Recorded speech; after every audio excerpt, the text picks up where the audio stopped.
Bonjour à tous, bonjour Marine Le Pen. Bonjour. L'ancien chef des Serbes de Serbie, des chefs militaires de Serbie a été arrêté hier en Serbie justement.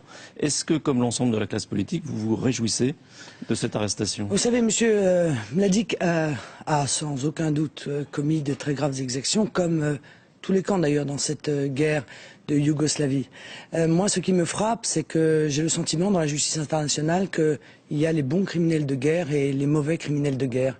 J'ai vu qu'il y a quelques jours, M. Sarkozy, qui a contribué à mettre en place M. Ouattara, était présent à ses côtés pour son investiture.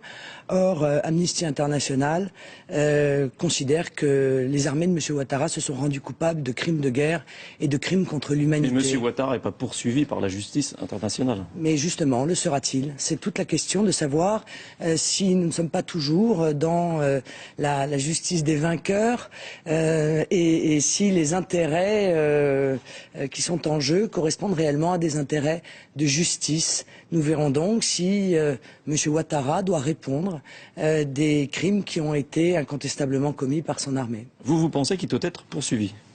Oui, je pense qu'il doit être poursuivi, oui, bien sûr. Écoutez, ou alors, on considère qu'encore une fois, il y a des intérêts supérieurs qui font qu'il y a les gentils criminels de guerre et les méchants criminels de guerre, comme il y a les bons dictateurs et les méchants dictateurs. Ça dépend d'ailleurs du moment, parce que les gentils dictateurs, M. Ben Ali, deviennent des méchants dictateurs en quelques jours, et vice-versa. Voilà, j'appelle donc les Français à la prudence lorsqu'ils porte un jugement sur ces affaires internationales. À propos de dictateur, la France a renforcé sa force en Libye en envoyant notamment des hélicoptères. Est-ce que vous approuvez cette décision? Non, je n'approuve pas du tout cette décision, comme je n'approuvais pas l'intervention de la France dès le départ en Libye. Là encore, on peut se poser la question de savoir quid des crimes et des assassinats d'innocentes victimes à la suite des bombardements de l'OTAN, de la Serbie jusqu'à la Libye d'ailleurs. Nous sommes en train, sous prétexte de frappe chirurgicale, de toucher une population civile sans que ça semble poser le moindre problème à personne. Eh bien moi, ça m'en pose sur le plan moral. Il y a quelques jours, la France a attaqué le domicile de M. Kadhafi. Je crois qu'on est passé au-delà de la résolution de l'ONU. Trois enfants sont morts dans cette attaque. Alors certes, ils étaient libyens, mais est-ce que c'est pas des enfants quand même, quoi? C'est une vraie question qu'on doit se poser. Sur un sujet tout à fait différent, il y a un secrétaire d'État français, secrétaire d'État à la fonction publique, Georges Tron, qui est accusé de harcèlement sexuel.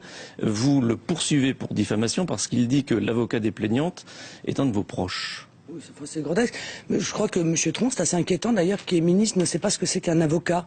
C'est-à-dire, ça n'est pas Gilbert Collard qui a porté plainte pour agression sexuelle, ce sont ses clientes.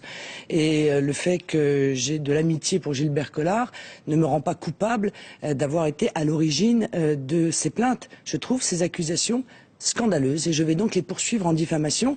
Je signale d'ailleurs que cette théorie du complot s'est effondrée totalement hier, puisque une association de défense des femmes victimes de violences a témoigné que au moins une de ces plaignantes était venue la voir il y a déjà de nombreux mois, au mois de novembre 2010, et avait fait état des accusations qu'elle formulait contre M. Tron. À l'époque, Gilbert Collard était au Parti radical. Donc c'est quoi? C'est qui? M. Borloo, du coup, qui est responsable du complot? Bon, donc tout cela est grotesque. Ce qui est important, c'est que monsieur... Mais est-ce que Georges Tron doit démissionner, selon vous? Oui, mais bien sûr, je le crois. Et même de ces deux fonctions, de maire et de ministre de la fonction publique.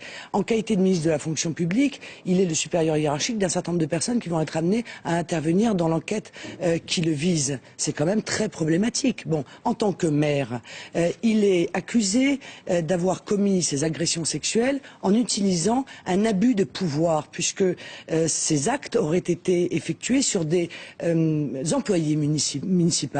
Bon, eh bien rien que cela devrait évidemment obliger, je crois, M. Tron à quitter son poste de maire. Il est présumé innocent, vous êtes avocate. Non mais d'accord, il est présumé innocent, mais ça veut dire qu'il est présumé innocent jusqu'à la décision définitive.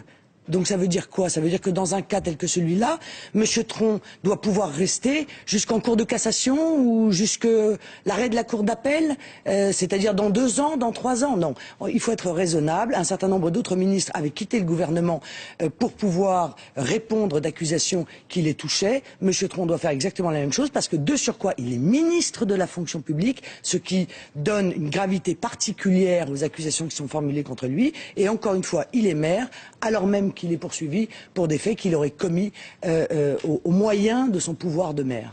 Quand l'affaire DSK a éclaté, vous avez dit que vous n'étiez pas surprise.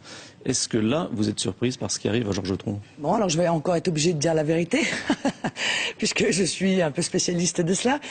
J'ai été surprise, oui, monsieur, mais pas longtemps, puisque après avoir discuté avec un certain nombre de journalistes, il s'avère que là aussi, semble-t-il, les dérives de monsieur Tron étaient assez largement connues par le milieu journalistique et donc le milieu politique.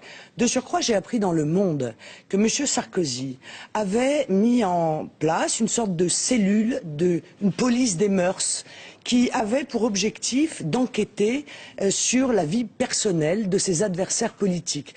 Eh bien, j'enjoins M. Sarkozy d'utiliser cette cellule, au passage parfaitement illégale, plutôt pour enquêter sur ses propres amis. Ça lui évitera peut-être quelques surprises.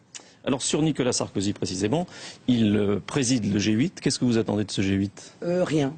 Rien. D'ailleurs, on n'y a jamais aucune application politique de ces G8, de ces G20. La seule chose qu'on retient pour ce G8, c'est le coût.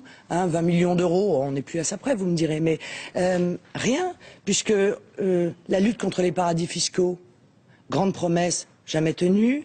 La lutte contre la régulation des banques, grande promesse jamais tenue. Les